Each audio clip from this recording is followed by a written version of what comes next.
Jonás, capítulo 1, versículo 1, narra una de las historias posiblemente más conocidas para los niños o los que fuimos niños y crecimos en las escuelas dominicales y nos la contaron. Vino palabra de Jehová a Jonás diciéndote: levántate y ve a Nínive, aquella gran ciudad, y pregona contra ella, porque ha subido su maldad delante de mí. Y Jonás se levantó para huir de la presencia de Jehová a Tarsis. ¿Por qué Jonás desobedeció? ¿Qué fue lo que pasó? ¿Y qué hizo que él tuviera que aprender por las malas lo que bien pudo haber entendido por las buenas? Dios no nos permita nunca que Dios nos tenga que llamar por segunda vez, o por tercera vez, o por cuarta vez. Porque Dios es el Dios de las ballenas y los gusanos. Dios es el Dios que habla de un modo o habla del otro, pero te habla y te orilla de modo que hagas lo que tengas que hacer, por las buenas o por el rigor, como todo padre, cuando damos una orden y nuestros hijos no nos quieren obedecer. Entonces presta mucha atención a lo que te diré de parte del corazón de Dios. Jonás desobedece a algo que Dios le pide que tiene que hacer. Se sube a un barco, se va para otro lado y se desata una tempestad en el mar. Una tempestad de modo tal que dice que Jehová, Dios, hizo levantar un gran viento. Cuidado con esto, porque nosotros pensamos que Dios y Satanás es el Barça y el Real Madrid. Que a veces gana uno y a veces gana el otro. Si hay algo bueno, viene de Dios. Si hay algo malo, viene de Satanás. Si estoy próspero es porque Dios me está bendiciendo. Si hay crisis, porque Satanás metió la cola. Si estoy bien en la pareja es porque Dios me bendice. Si estoy mal es porque Satanás se metió. Cuidado que no es tan lineal, porque las plagas de Egipto no las envía Satanás, sino que las plagas de Egipto las provoca Dios. Cuidado, porque con permiso de Dios es que Satanás toca a Job. De otro modo no lo puede tocar. Satanás le dice en aquella discusión cósmica: no puedo tocar a Job, puesto que ha hecho un vallado alrededor y hay una protección divina sobre él. Si pudiera pasar ese vallado, él seguramente renunciaría. Está pidiendo una autorización a Dios. Dios no provoca el mal, pero en ocasiones la desobediencia abre una puerta para que Dios, en este caso, haga levantar una tormenta en el mar tan grande que pensó que se partiría la madre, iba a decir, la nave.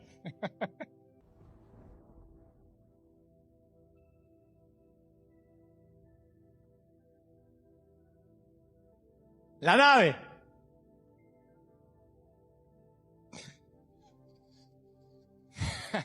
Pensó que se partiría la nave. Y si estaba la mamá de alguien, también. ¿Correcto? Me puse colorado. Ahora, consideren el caos que Jonás causa por estar fuera de la voluntad de Dios. No es Satanás. La desobediencia de Jonás activa un Dios que él no conoce. Porque él dice: eres un Dios clemente y misericordia, piadoso, tardo en enojarte, te arrepientes del mal. Debería agregar un sexto adjetivo. Y un Dios que cuando tiene que mandarte a hacer algo, te lo manda a hacer, lo entiendas o no lo entiendas. Esto es algo que desconoce él todavía. Y hay gente acá que vive crisis tras crisis, tras crisis, tras crisis de manera crónica. Tú puedes tener una enfermedad porque estamos en un cuerpo que no está inmune a cualquier plaga. Uno puede agarrarse papera, rubiola, sarampión, varicela, resfrío, nuestros hijos, nosotros, enfermedades de adultos, enfermedades de niños. Pero cuando algo se instala crónicamente, cuando ves a alguien que sale de una enfermedad y entra en otra, sale de una crisis económica y se mete en otra, y en otra, y se endeuda, y se endeuda, y se endeuda. Cuando ves a alguien que tiene un patrón que repite, algo se enciende: danger, danger, danger, una alarma que dice: esto no tiene que ver con Satanás, sino con Dios orillándote, empujándote a algo que deberías haber hecho por las buenas y que debes abrir los ojos, los oídos para entender que no lo estás haciendo. Jehová hizo levantar un gran viento y los marineros tuvieron miedo, cada uno clamaba a su Dios. Considera lo que Jonás causó. Es un efecto colateral que arrastra inocentes, porque la desobediencia de Jonás afecta al dueño del barco que pierde su negocio. ¿Qué tiene que ver, pobre, el dueño del barco? Echaron todo lo que había en la nave. Ese hombre está perdiendo la ganancia de esa nave. Ponte en el lugar del patrón de la nave. Ese hombre no hizo nada malo. Ese hombre no pecó, no se equivocó. Y por tener a alguien a bordo que está en desobediencia, tiene crisis su negocio. Esto no es algo menor.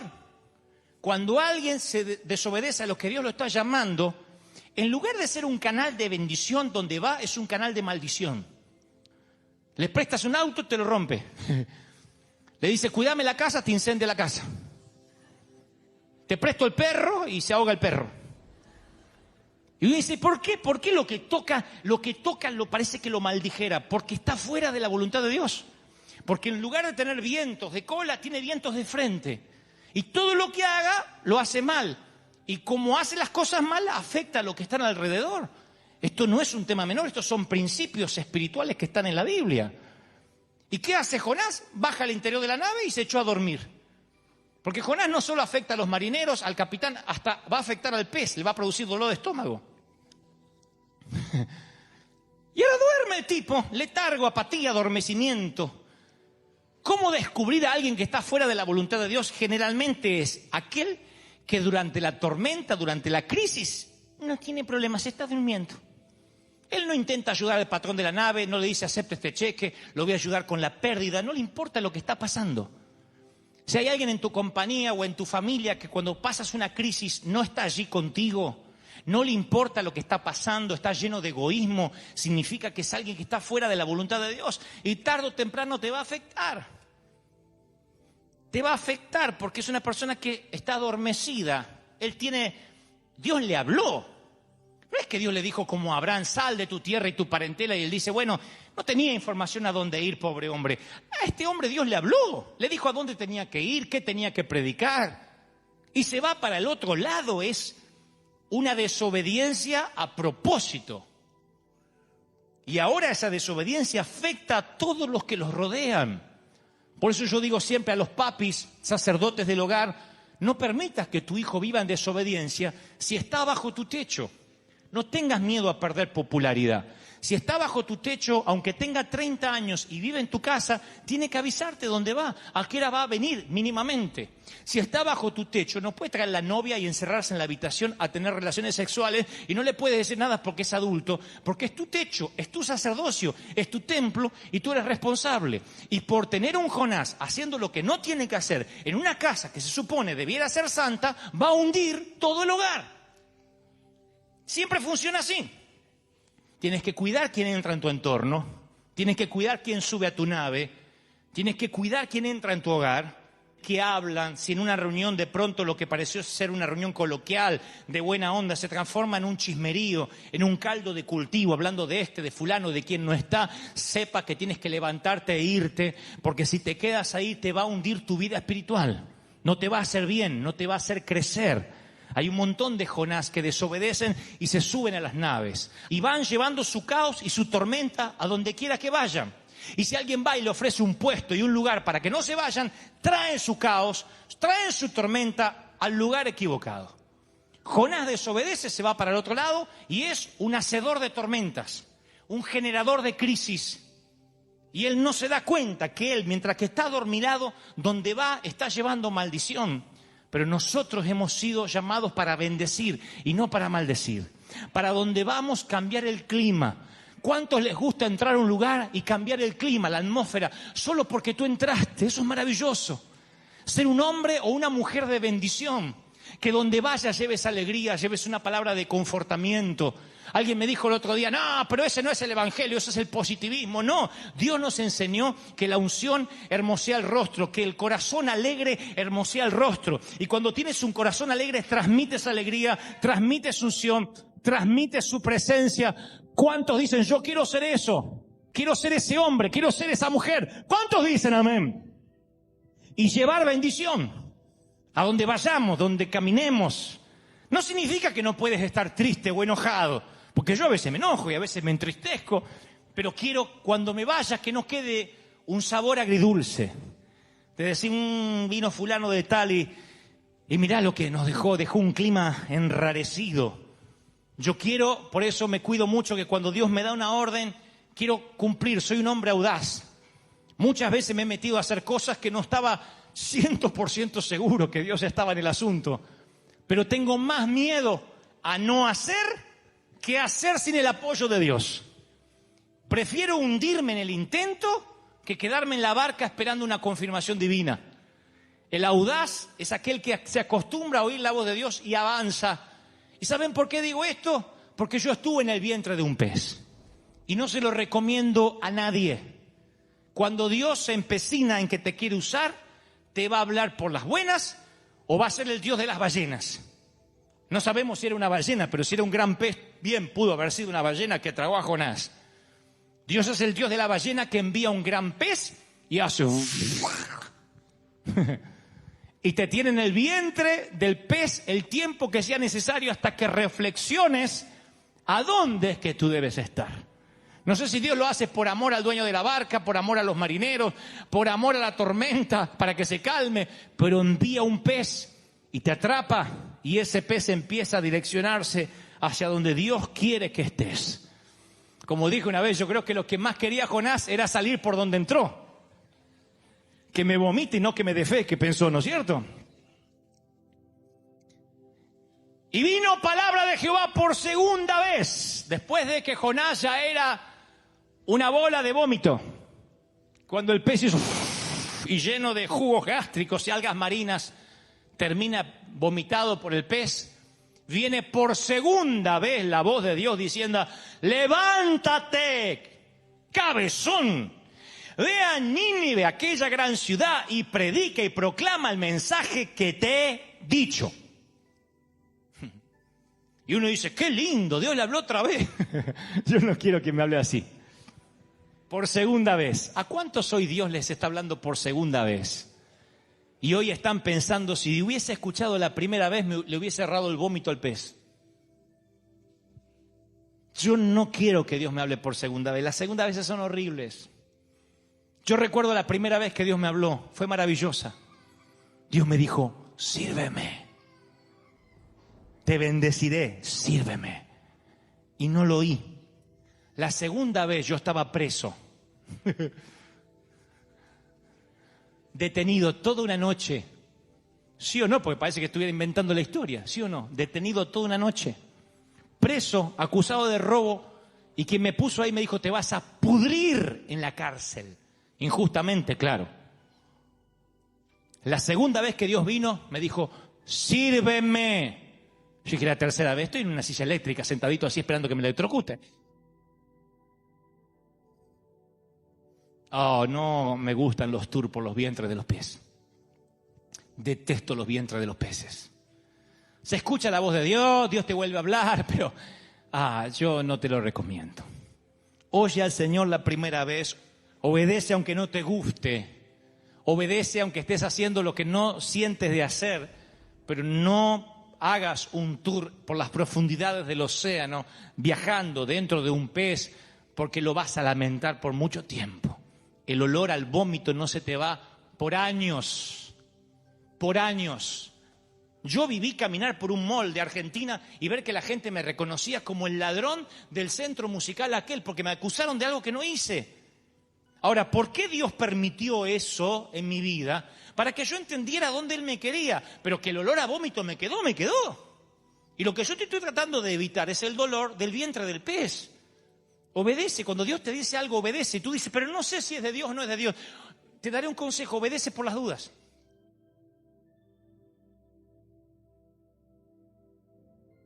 Obedece por si las moscas. ¿Qué puedes perder con obedecer? Nada. ¿Quién te mandó acá? Dios. No, yo no te mandé. Ay, perdón. ¿Pero qué pierdes con desobedecer? Muéstrame en la Biblia a alguien que haya hecho algo que Dios no mandó y vean las consecuencias. Pero muéstrame en la Biblia a alguien que desobedeció a Dios y les mostraré las consecuencias. Entonces obedezcan por la duda. Si no es de Dios, te endeudarás. Te meterás a hacer algo que no te mandaron a hacer, pero no vas a perder nada porque tu intención fue de bien. Tu intención fue ayudar. Pero el desobedecer Yo a veces prefiero sembrar en alguien que me pareció escuchar que Dios me dijo, ayúdalo, a decir, no, y si no es de Dios, y estar cerrando la mano a alguien que Dios me dice, hazlo. Porque a lo sumo perdí dinero, pero no perdí la confianza de Dios. Entonces, cuando Dios te manda a hacer algo, tienes que afinar el oído para no pasar por el vientre de un pez. No hay peor cosa que vivir la vida como polizonte en algún barco. No hay peor cosa que esa. Porque ser polizonte en un barco es estar en una nave que Dios no te mandó.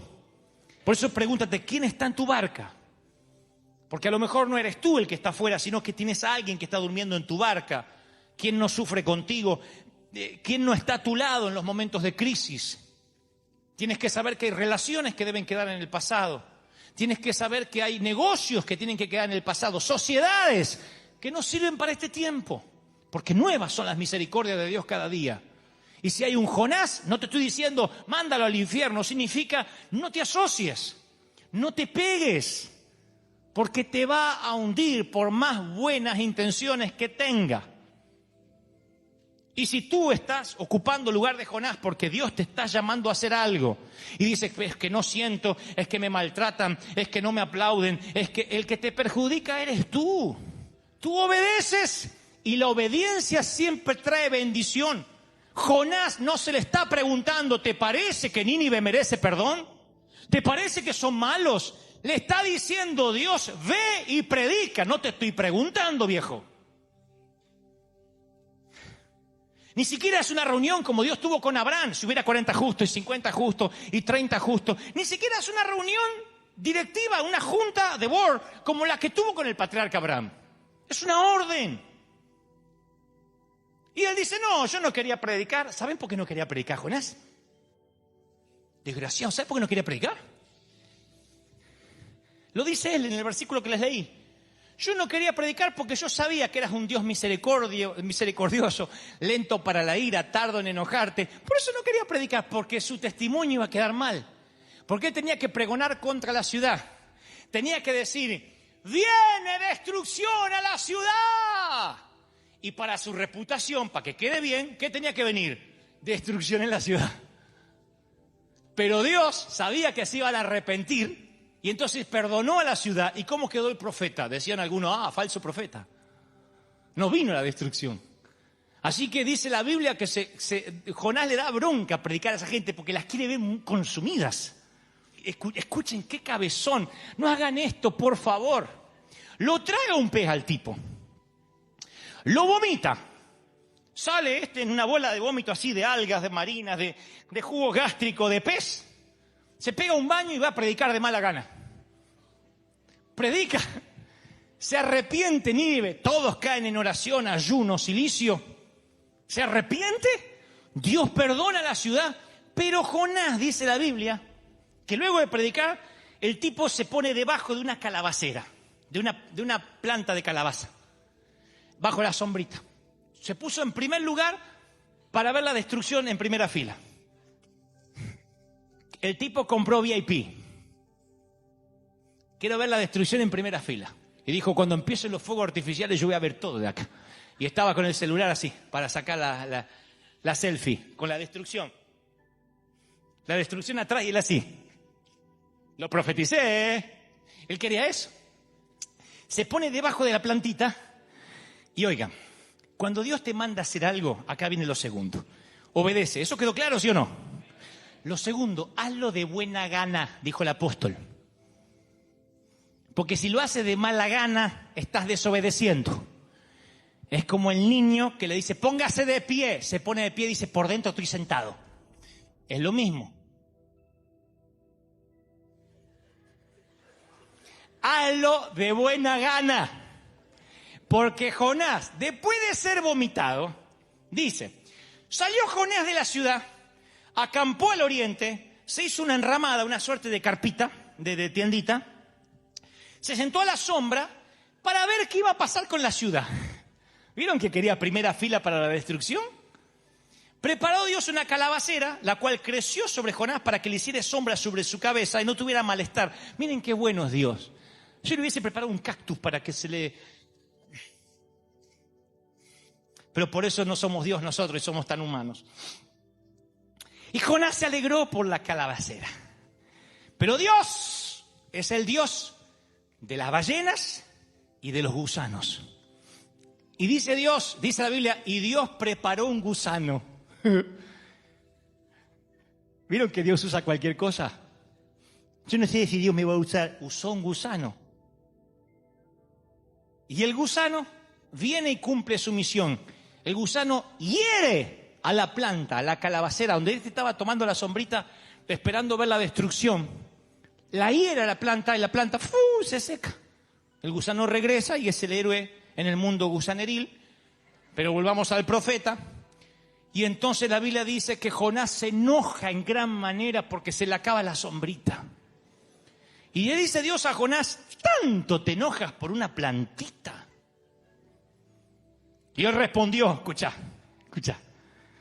mucho me enojo, hasta la muerte, se quiere morir porque no tiene sombra.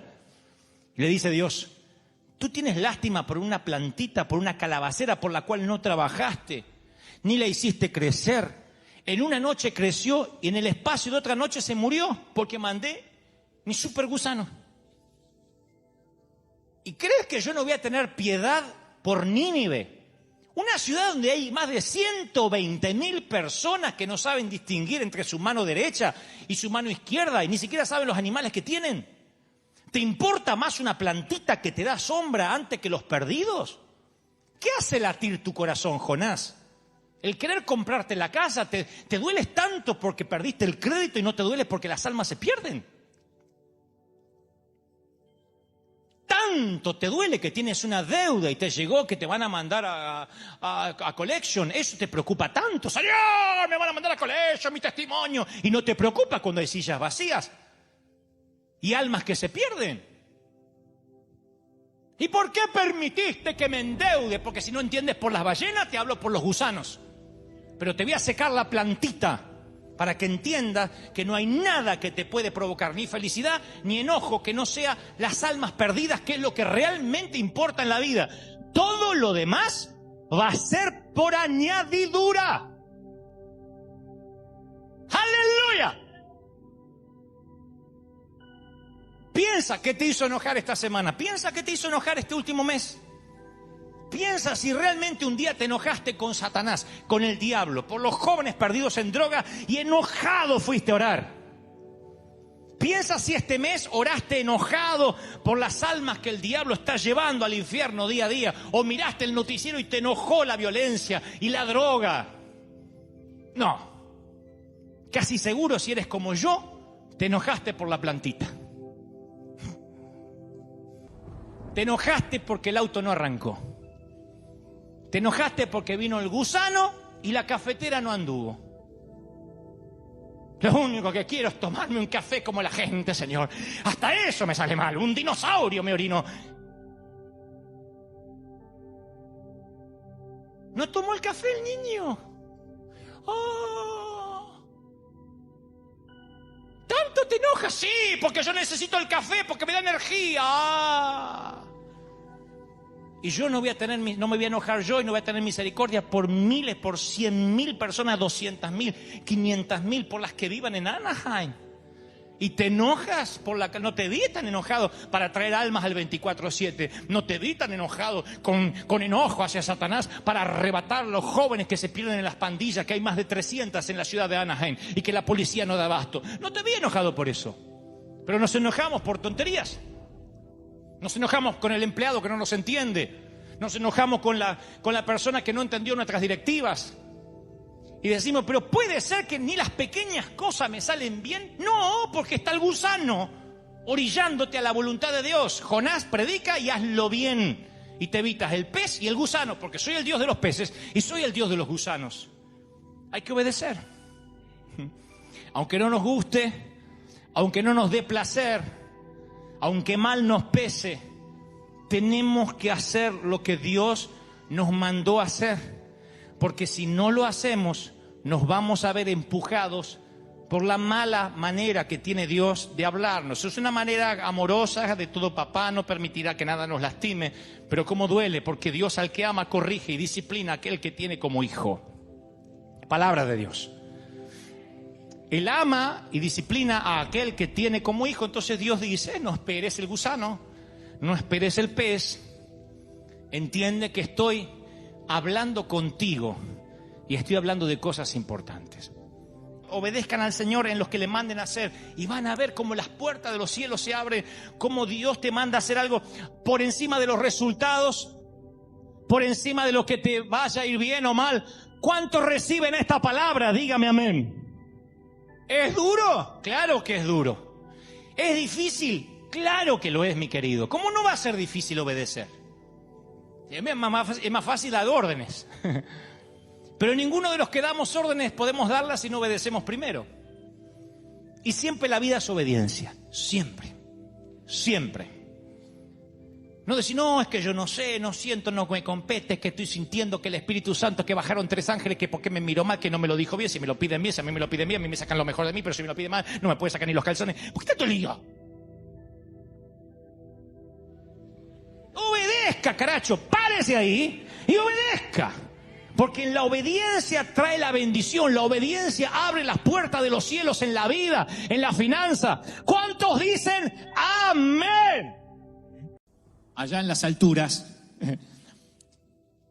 la noticia de que la policía se llevaba a una tal Teresa Briones a la jefatura, acusada de darle un gancho izquierdo, le pegó una trompada izquierda a otra mujer en una lavandería. Entonces me llamó mucho la atención y digo, bueno, si Dios quiere que lea las noticias por algo.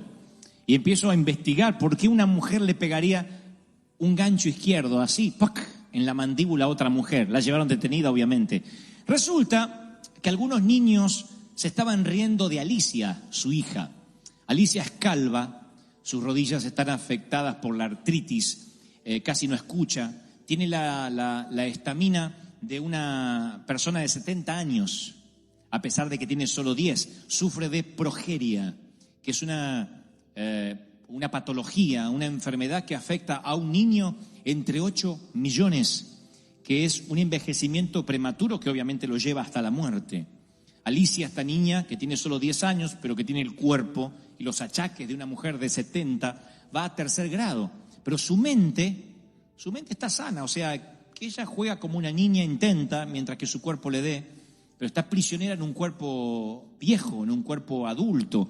Y Alicia, desde que nació, está acostumbrada a las miradas indiscretas, a las miradas extrañas, rechaza las burlas insensibles y su madre trata siempre de explicar que ella tiene una enfermedad, pero es tan atípica la enfermedad que a veces las burlas son crueles.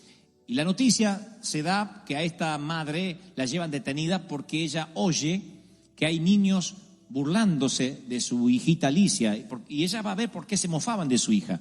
Y literalmente cuando llega ella cuenta de que se están burlando de su hija y ella trata de explicarles que tiene una enfermedad, pero no puede tolerar ver a una mujer adulta, madre de otra niña, que la ve señalar a su hija y la escucha decir, ¿qué es esta cosa?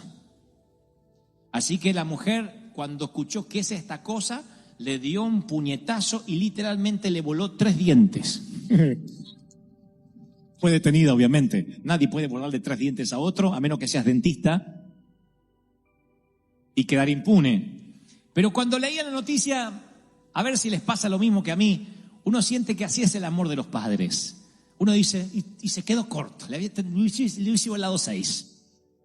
Porque tenemos una habilidad, no estoy pro violencia, pero digo, tenemos una habilidad dada por Dios para amar a los hijos por encima de cualquier imperfección. Y no es que no las vemos las imperfecciones, las vemos vívidamente. Los padres vemos las imperfecciones de nuestros hijos más claramente que los demás, pero también tenemos un valor agregado, que es que además vemos lo que ellos valen por dentro, que eso no lo ven los que solo se quedan en el defecto, en el exterior, en la piel, en una capacidad especial, en lo que es la cáscara del síndrome.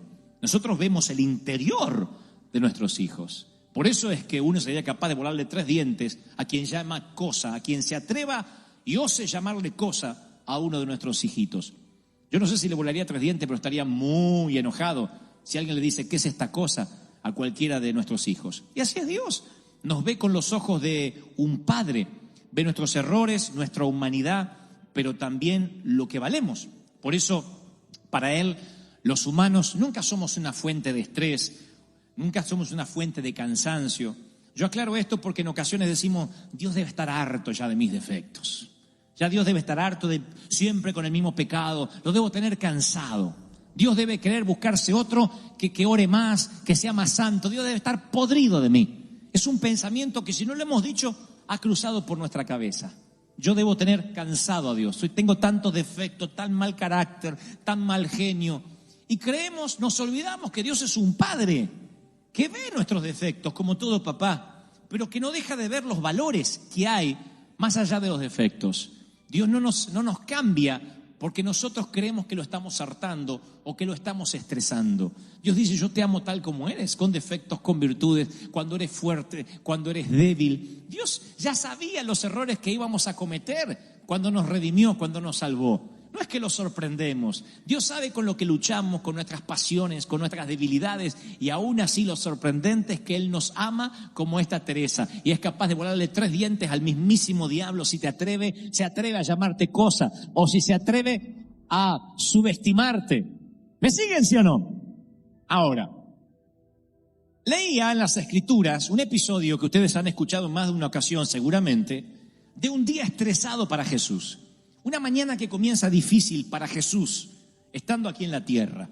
Se levanta la mañana y la primera noticia que recibe es que su amigo Juan el Bautista, con quien él conocía, con quien él tenía relación, de pronto fue decapitado. Literalmente su cabeza rodó por la arena a manos de un monarca feudal. Es como si de pronto tu mejor amigo fuese fusilado por un presidente de facto, dictatorial de un país latinoamericano. Como si una dictadura hubiese secuestrado a tu mejor amigo y se le ocurrió decapitarlo. Eso presumo que te deprimiría, te pondría triste, te sumiría en una tristeza muy difícil de salir. Y Jesús recibe esa noticia y se acongoja, dice la Biblia. Pero no es la única que va a recibir esta mañana. La misma mañana le dicen que el propio rey Herodes, que acaba de decapitar a su amigo, proclamó lo siguiente, dijo: el mismo Herodes que le cortó la cabeza a Juan está interesado en la tuya. Lucas describe de esta manera la demencia de este rey. Dice, a Juan yo lo hice decapitar. ¿Y quién es este Jesús de quien oigo tales cosas? Y Herodes procuraba verle. Yo presumo que no procuraba verle porque quería una cita política o social. Es que le tenía ganas de cortar la cabeza también. Así que en la misma mañana Jesús recibe la noticia de la muerte de un cercano y la noticia de que su cabeza tiene precio. Así que la Biblia describe lo que a él le ocurre. Dice, y Jesús, cuando recibió estas noticias, se retiró él solo a una barca, a un lugar solitario. Necesitó estar solo siendo el Hijo de Dios. No podemos criticar a Jesús por querer estar solo. Un respiro, tiempo para orar, tiempo para llorar, tiempo para evaluar, tiempo para no tener exigencias de la multitud, tiempo en que decimos, la gente puede esperar hasta mañana. Pero la Biblia dice que la gente lo supo y lo siguió. La gente supo que él se quería retirar y lo siguió. Yo no hubiese estado de humor para atenderlos a todos. Pero la Biblia dice que cuando él se retira, llegan los discípulos, los suyos, que no lo dejaban nunca. Y los discípulos venían de hacer una campaña evangelística, de ministrar, de orar, de reprender demonios. Habían sido comisionados por el Señor. Y ahora venían de liberar gente, de sanar. Venía Pedro diciendo, ¿sabes qué? Acabo de resucitar un muerto. Venía el otro y decía, no, te cuento lo mío. 10 leprosos eran. Los puse en fila y se sanaron los 10 de golpe. ¡Oh! Eran celebridades, eran los Beatles. Se sentían que estaban en el ojo del huracán. Viene el otro y dice, no, yo sané una suegra endemoniada. Lo de suegra no se lo pude quitar, pero le quité el demonio. Dijo... Claro, y estos discípulos que habían estado haciendo milagros, de repente la gente los empezó a seguir. No es que llegaron solo donde estaba Jesús, llegaron ellos y dice que detrás de los discípulos venían 5.000 hombres, sin contar mujeres y niños. Esto se presumen unas 25.000 personas, un estadio. Y dice la Biblia, y saliendo Jesús, vio una gran multitud y tuvo compasión de ellos y sanó a los que entre ellos estaban enfermos. Hay otra versión que dice, y tuvo compasión de ellos porque eran como ovejas que no tenían pastor. Y hay otra versión que me gusta más que dice, y él los recibió, les predicaba y sanaba a los que necesitaban ser curados. Nadie vino a darle nada a Jesús, todos venían a recibir. Ahora, acá hay algo que me gustaría destacar. Hay de los que llegan a este punto y dicen, bueno, pero Jesús era hombre, pero también era Dios. Tenía una compasión divina. Por eso se esforzó un poco, pasó por alto su día libre y salió a predicar y a sanar. Pero quiero que tengan en cuenta lo que les diré. Jesús conocía el corazón de cada persona. ¿Me siguen, sí o no? Vieron que la Biblia está llena de ocasiones donde dice, y Jesús, viendo lo que cavilaban en sus corazones, les dijo. Era como, él podía leer lo que había en los corazones siempre. ¿Qué problema tendrían algunos, Estás en una reunión familiar y le preguntas a tu suegra, ¿está rica la comida? Sí. Y le estás leyendo el corazón que dice, desgraciada, nunca aprendiste a cocinarle a mi hijo. Y lo estás viendo. Eso le pasaba a Jesús. Podía leer lo que no se decía verbalmente. Podía leer los corazones, podía ver el pasado de la gente, por ejemplo. Entonces, Jesús, no dice la Biblia, y salió Jesús y sanó a los que eran justos de entre los enfermos, a los más santos. No dice tampoco, y sanó a los que se lo merecían, a los que habían orado por una buena salud porque eran buena gente. Sanó a todos. ¿Se habrá sentido Jesús tentado a decirle a un violador, y encima te atreves a pedirme sanidad? Te mereces estar enfermo. Porque él sabía el pasado de la gente. ¿Se habrá sentido tentado de decirle Jesús al abusador de niños, ¿cómo te atreves a pedirme sanidad? No te mereces la restauración de tu salud. Jesús pudo haberle dicho al religioso, a aquel hombre intolerante, haberle dicho, te mereces la enfermedad, sal de mi vista y llévate tu arrogancia contigo. Sin embargo, conociendo el pasado de todos, los sanó a todos.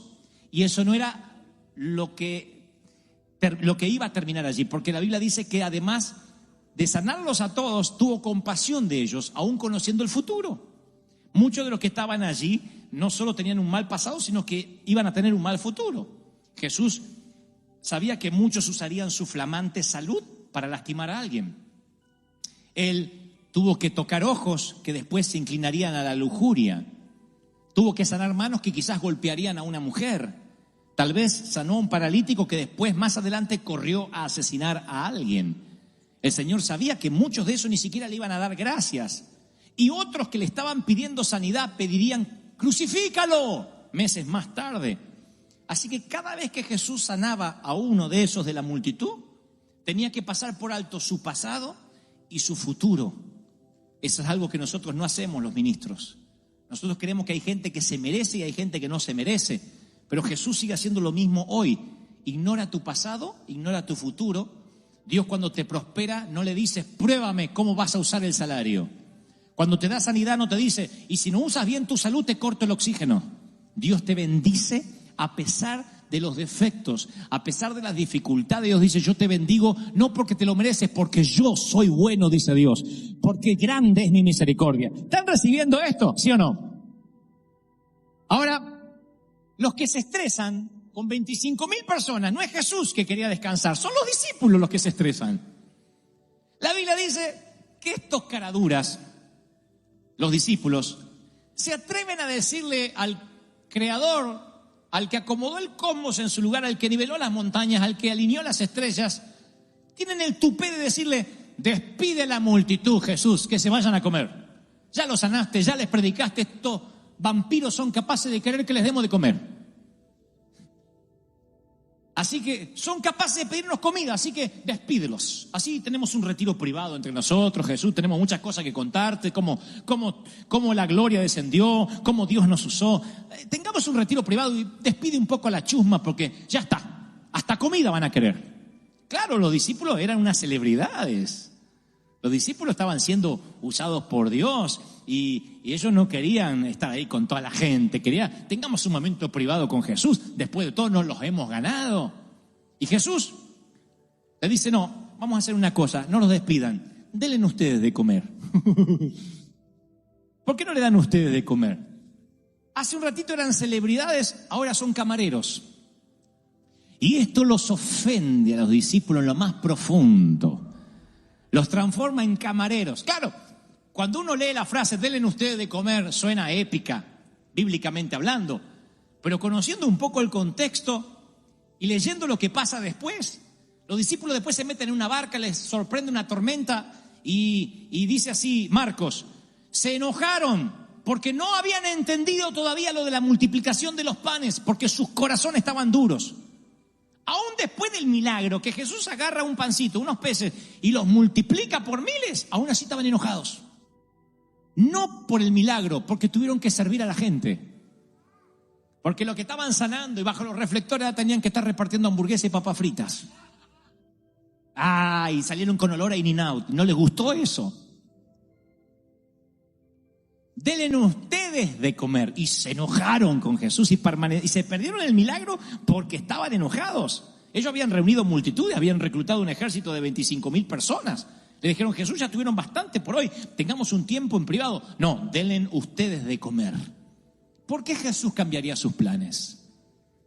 Pensemos, ¿qué hizo que pospusiera su merecido descanso? Esta es la clave. La clave está en Mateo 14:14. Y tuvo compasión de la gente. ¿Me están oyendo, sí o no? Y tuvo compasión de la gente. Esa es la clave.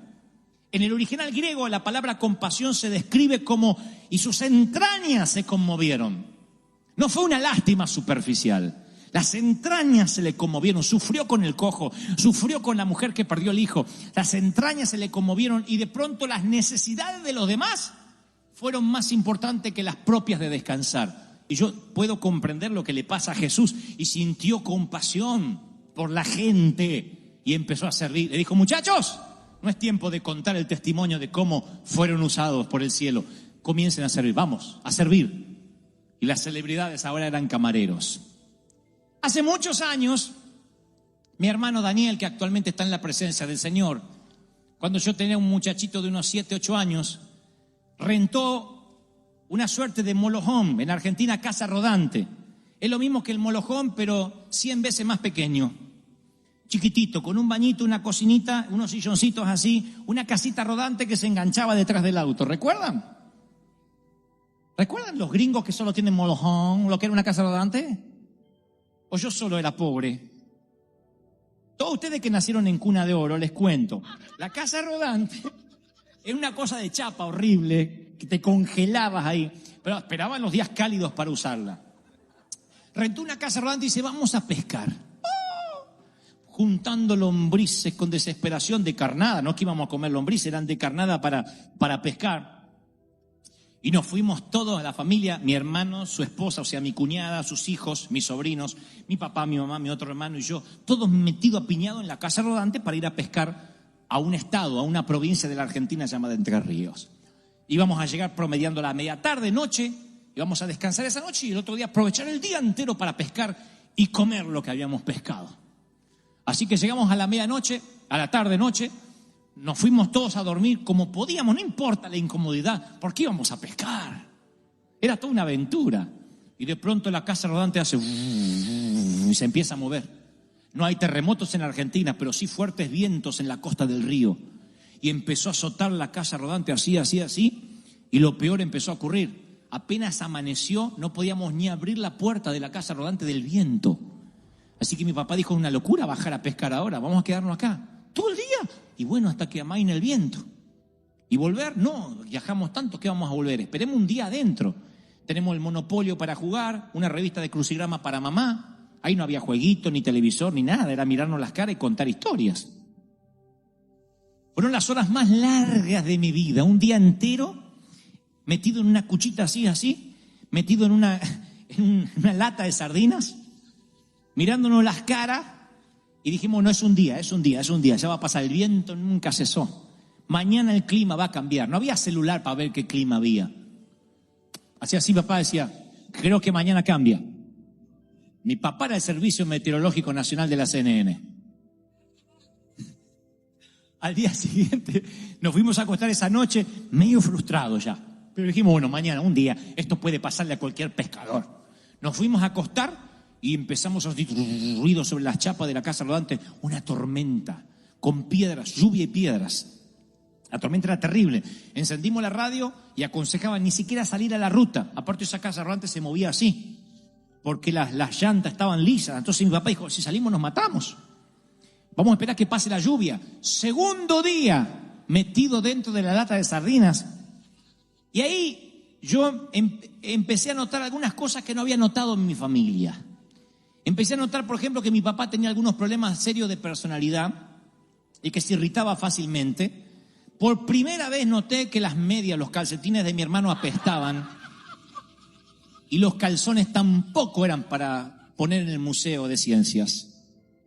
Y que tampoco se los cambiaba y eso se iba fermentando cada día.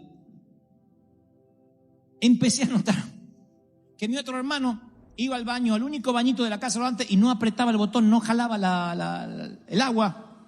Y ese lugar se llenaba de un aroma nauseabundo que costaba horas y nadie podía bajar porque afuera había piedras y llovía. Así que había que elegir entre morir afuera de una pulmonía o morir adentro por falta de oxígeno. Y elegíamos lo segundo.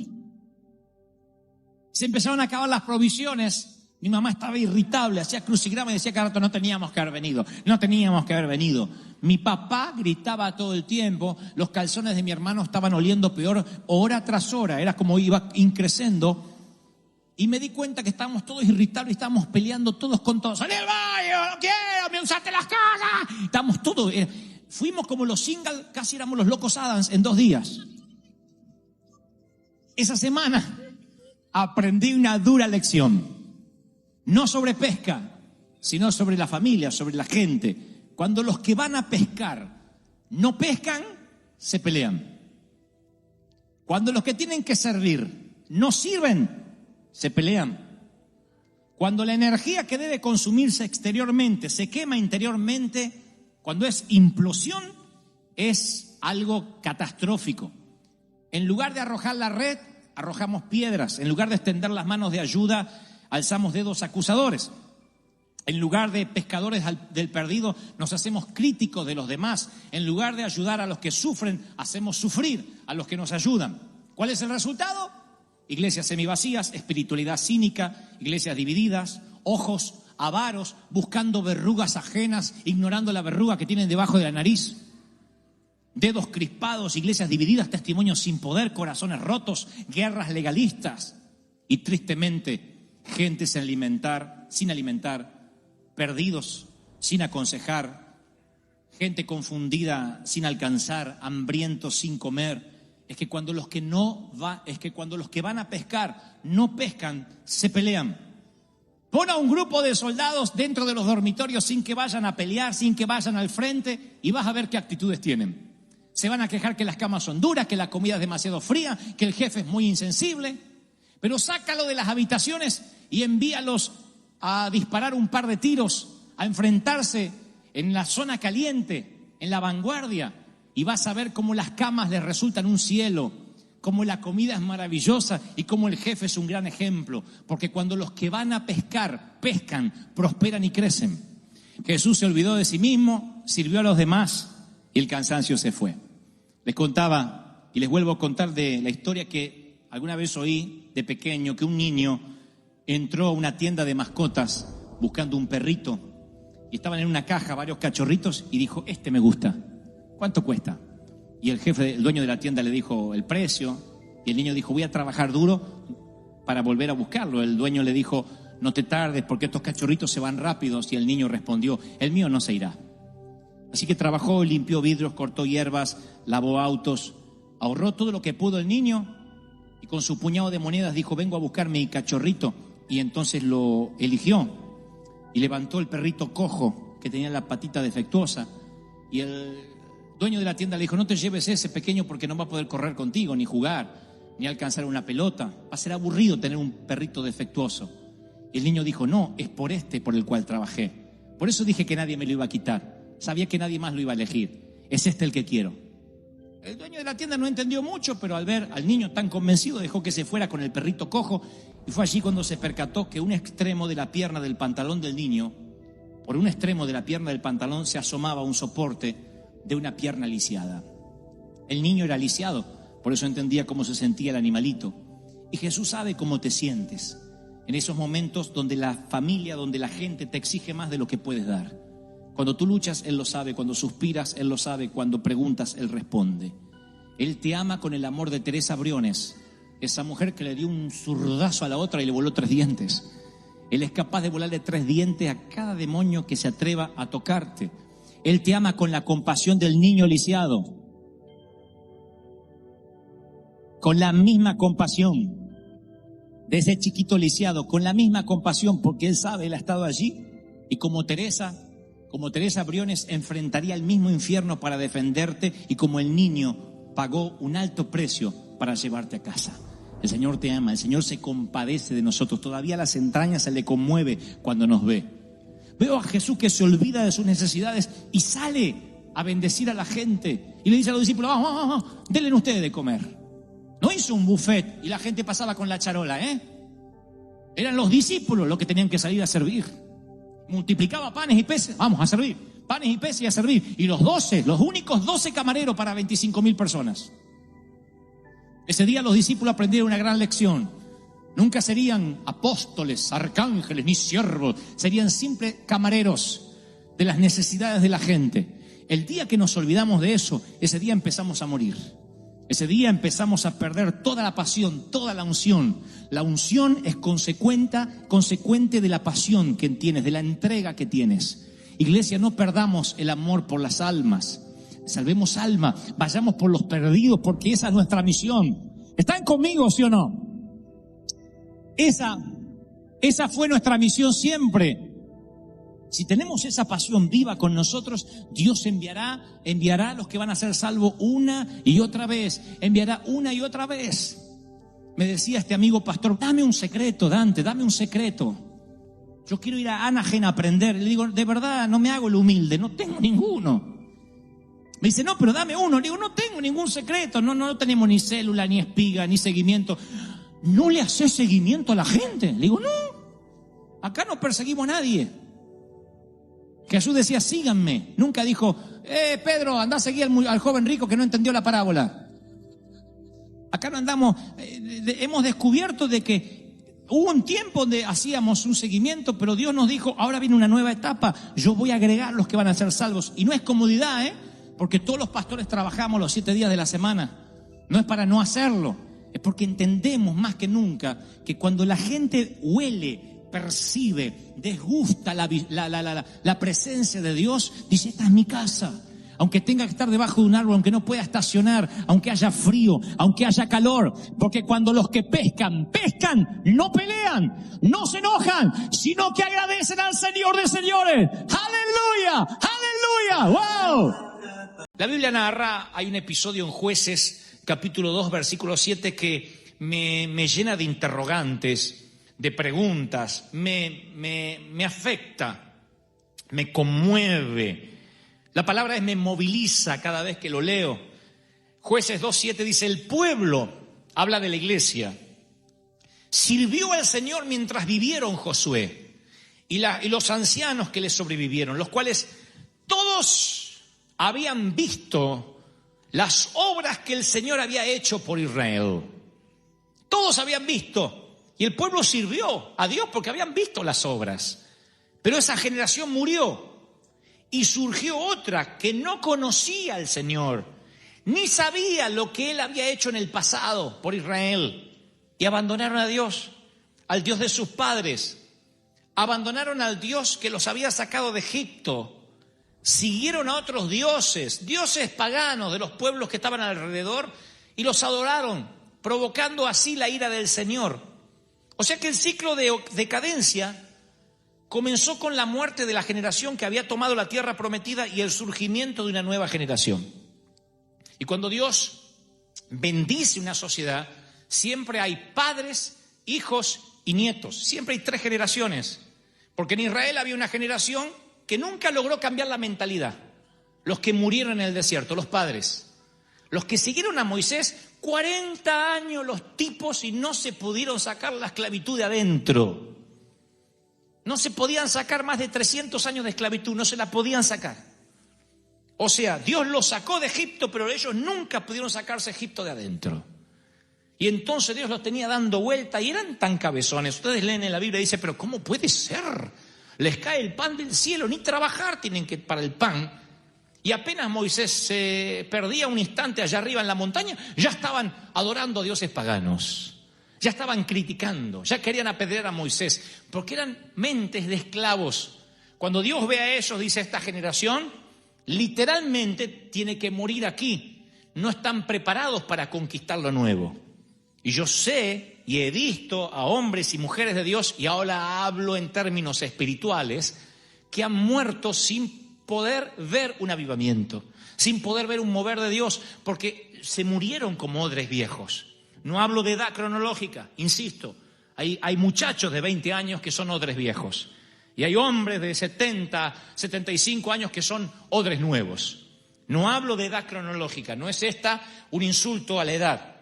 Lo que trato de decir es que cuando Dios quiere bendecirte y nos cerramos, nos transformamos en esa generación de Israel que no pudo ver la gloria de Dios, que se murieron, a razón se presumen de 400 funerales diarios, iban muriendo, eran 4 millones y todos murieron, y sus hijos fueron los que poseyeron la tierra prometida. Esos hijos, dice la Biblia, esa segunda generación, la generación de la era Josué, fueron testigos desde chiquitos de todo lo que Dios hacía. Tenían la inocencia de decir, papá, ¿y por qué cae maná del cielo? Y porque Dios nos manda para que nos alimentemos. Oh, papá, ¿viste lo que pasó? De la roca brotó agua y se abrió el mar. Yo era chiquito, pero contame la historia. Y antes de dormir, esos chiquititos se criaron en una atmósfera de milagros. Esos, creo, somos nosotros. Somos una iglesia joven. Nosotros somos una iglesia nueva.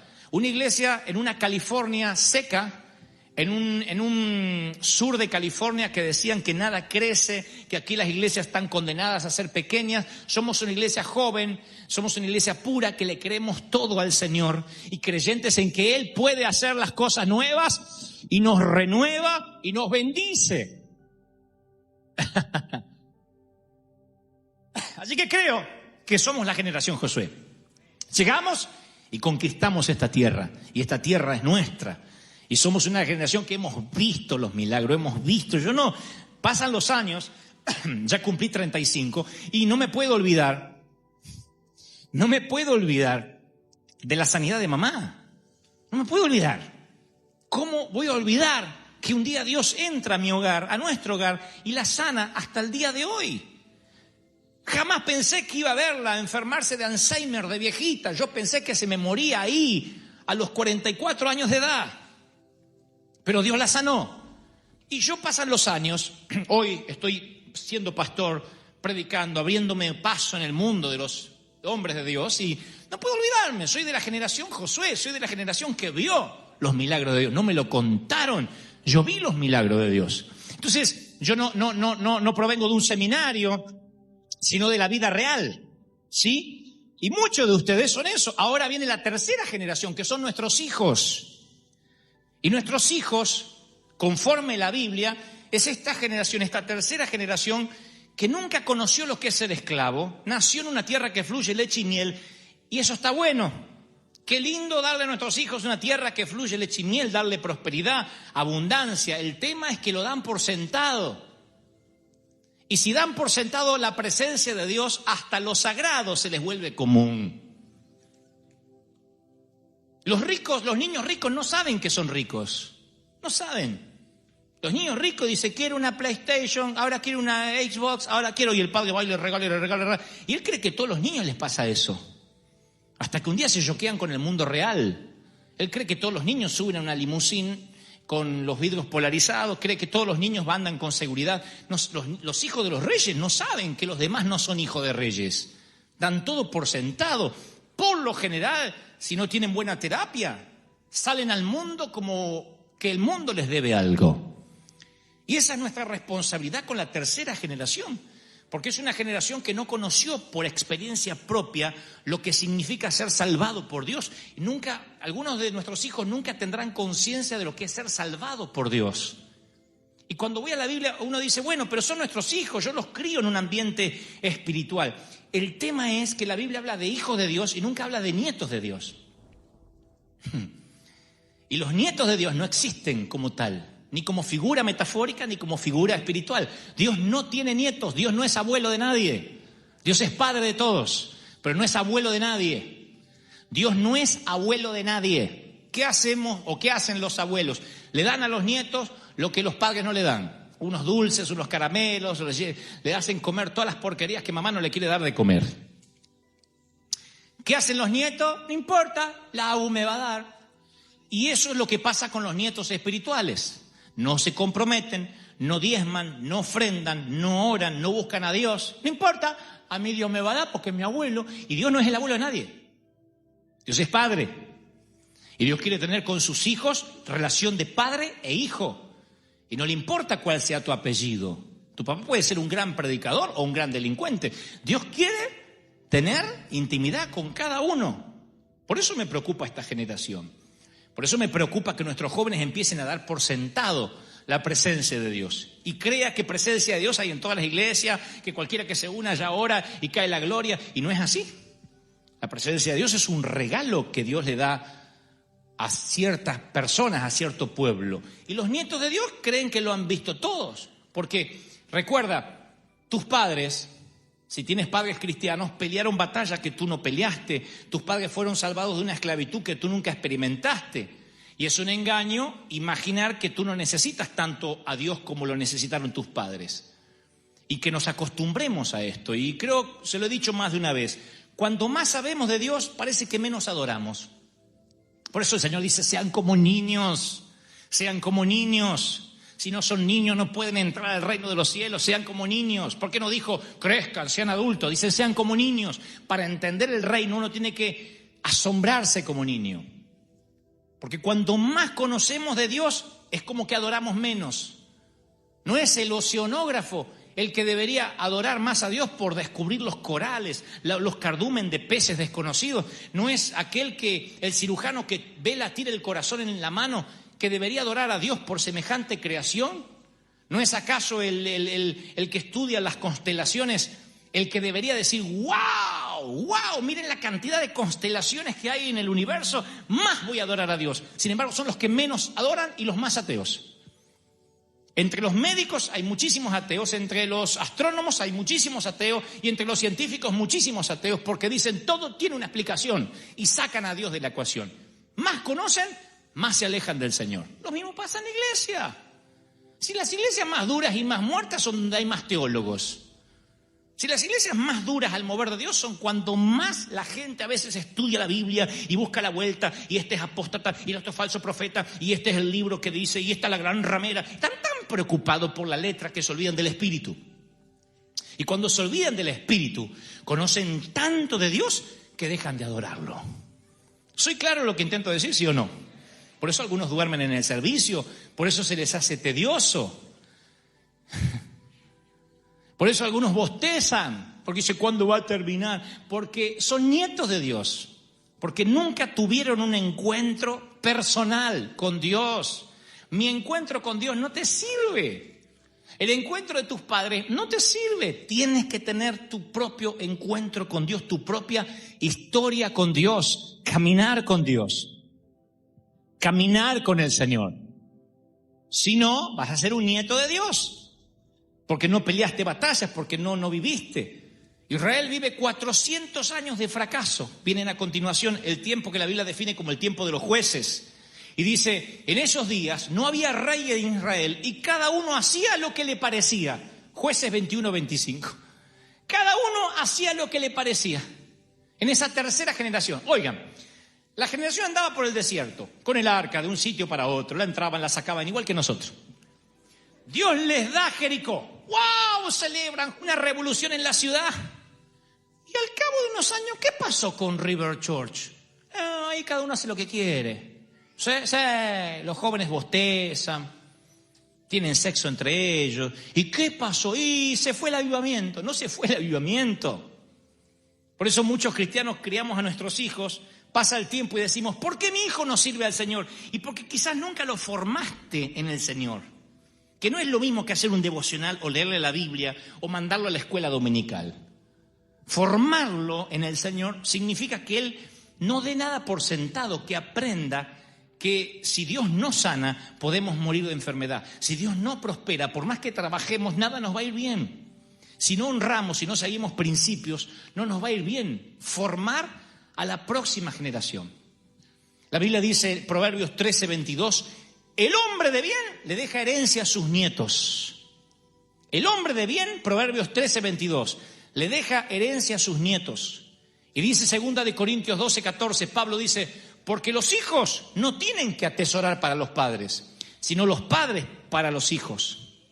Lo que está diciendo esto en términos espirituales es que cuando una generación paga el precio, la próxima generación comienza recibiendo ya una herencia desde los hombros, como un día les conté. Desde los hombros del anterior, uno empieza en otro nivel. ¿Soy claro, sí o no? Desde lo que Dios nos dio, desde ahí empezamos a construir. No hay que empezar de abajo otra vez. Así hacemos con nuestros hijos. ¿Por qué vamos a mandar a los hijos a vivir la misma pobreza nuestra? No, vamos a darle una herencia, poca, digna, chiquita, pero herencia al fin. Y que él empiece a construir desde ahí. Eso es nuestro orgullo paterno. Mirá, le di a mi hijo su primer autito, qué sé yo. Le ayudé a mi hijo a trabajar, a esforzarse y le pude dar algo de dinero para que vaya a estudiar. Y desde ahí, él quiero que me supere, que crezca más. Quiero que todo lo que a mí me costó años, que lo logre en meses. Ese es mi deber, mi tarea, mi misión como pastor. Y cuando nosotros no hacemos ese traspaso de formar a nuestros hijos, la iglesia empieza a envejecer. Y cuando cuando la iglesia se llena de canas, no hay tinte ni jazz for men que haga el cante. Cuando la iglesia se llena de canas, es preocupante. Cuando los jóvenes dejan de venir, cuando ya no hay ruidos de niños. Recién yo estaba en un sitio que tengo allí antes de salir tomando un café y justo estoy enfrente de los bebés. Eso era el concierto de Viena. Así que si quería orar, no pude orar nada. Gritaba uno y el otro y se endemoniaba otro y el otro y el otro. Pero esto es una casa, un hogar. Yo digo, lo peor que pudiera hacer es esas iglesias donde nunca vieron un bebé hace 30 años. Ya porque no los pueden hacer ni porque vienen. Entonces digo... oh, olvídense. Pero... No, espere. Lo que digo es, lo sorprendente de esta iglesia es que estamos vivos. Y al estar vivos generamos vida. Y al generar vida, uno sabe que esto no es para nuestra generación, sino para la próxima. Ahora, si esa otra generación no vive de primera mano las maravillas de Dios, hay un vacío generacional. ¿Qué es lo que pasó en el libro de Jueces? Había jueces, pero no había rey. Y al no haber rey, no había ley. Al no haber ley, era la anarquía total. Y cuando hay anarquía espiritual, anarquía puede haber aún con un pastor tras el púlpito. Anarquía es que cuando cada uno hace lo que quiere. El Espíritu Santo no trae convicción. No hay gente arrepintiéndose. No hay santidad. Y cuando eso empieza a pasar, hay un vacío generacional. Suceso sin sucesor es un fracaso. Podemos vivir días de luna de miel con el Espíritu Santo. Si en 15 o 20 años perdemos a nuestros hijos, o están en la droga, o están divorciados, o están en alcohol, o en sexo promiscuo, habremos perdido la batalla. Por eso este es el tiempo de disfrutarlo y también de beber todo lo que podamos para transmitir. Yo trabajaré hasta el último día de mi vida para que lo sagrado no se vuelva común. Siempre digo, es nuestra tarea hacerlo todos los días. No dar nada por sentado. No dar nada por sentado a nadie. No estar seguro de nada ni de nadie, sino todos los días trabajar en lo que Dios te manda hacer. ¿Me siguen, sí o no? Todos los días. Pero Dios tiene una solución. Se las voy a dar y para culminar.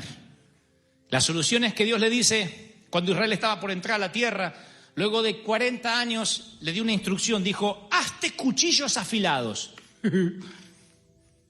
y vuelve a circuncidar a los hijos de Israel. Josué 5:2. Dios le da una ley, una ordenanza a Josué. Le dice, hay muchos de ustedes que son nietos, que no me conocieron, nacieron en el desierto y no están circuncidados. La circuncisión era el pacto de Dios con su pueblo. Los niños se los circuncidaban, era un pacto, era mostrar que había una relación con su Dios. Era un lugar en las zonas íntimas del hombre donde se separaba lo que simbolizaba la carne, representaba la circuncisión, un corte en aquellos lugares ocultos, que es siempre donde los hombres necesitan un corte espiritual, en los lugares ocultos, en los asuntos secretos. Y Dios le dice, quiero que vuelvas a circuncidar a todos aquellos que no están circuncidados, quiero que traigas una nueva santificación, porque no estoy dispuesto a perder una generación. Quiero que hables con los hombres de tu congregación y a aquellos que están estancados en la niñez, pero no en la niñez espiritual, sino en la niñez carnal, que son niños, que no son sacerdotes, que no son sacerdotes del hogar, que sus hijos ven que se quejan de los diezmos, que llegan tarde al servicio, que sus hijos ven que no quieren congregarse, que sus padres viven discutiendo. Esos hijos se van a perder a menos que esos padres se santifiquen.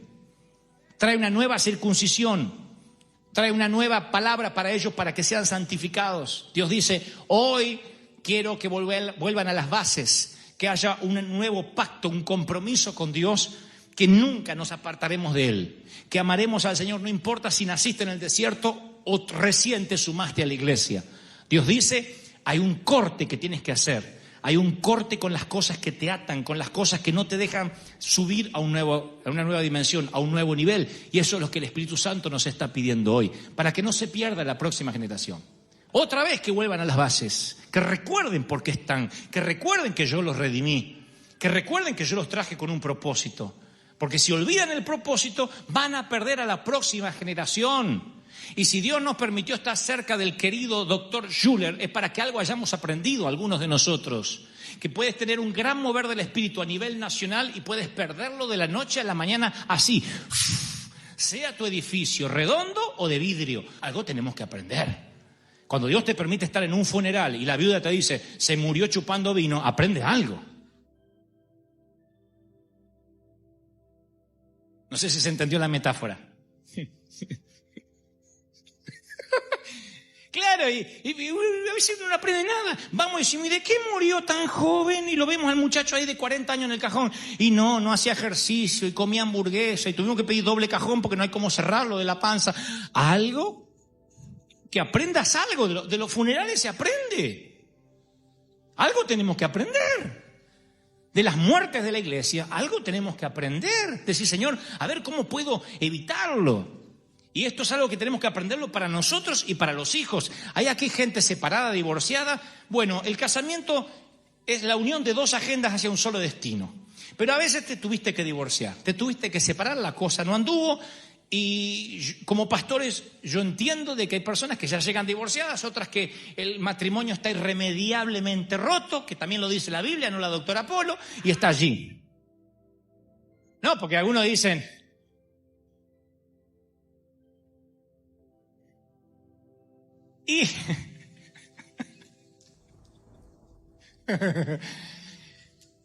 y tal vez no puedas salvar la relación matrimonial, porque pasaron muchas cosas y digas, bueno, todo está perdido, ¿qué hago yo? ¿Soy acaso la parte relegada de la iglesia? No, tus hijos no merecen convertirse en las víctimas inocentes de una guerra.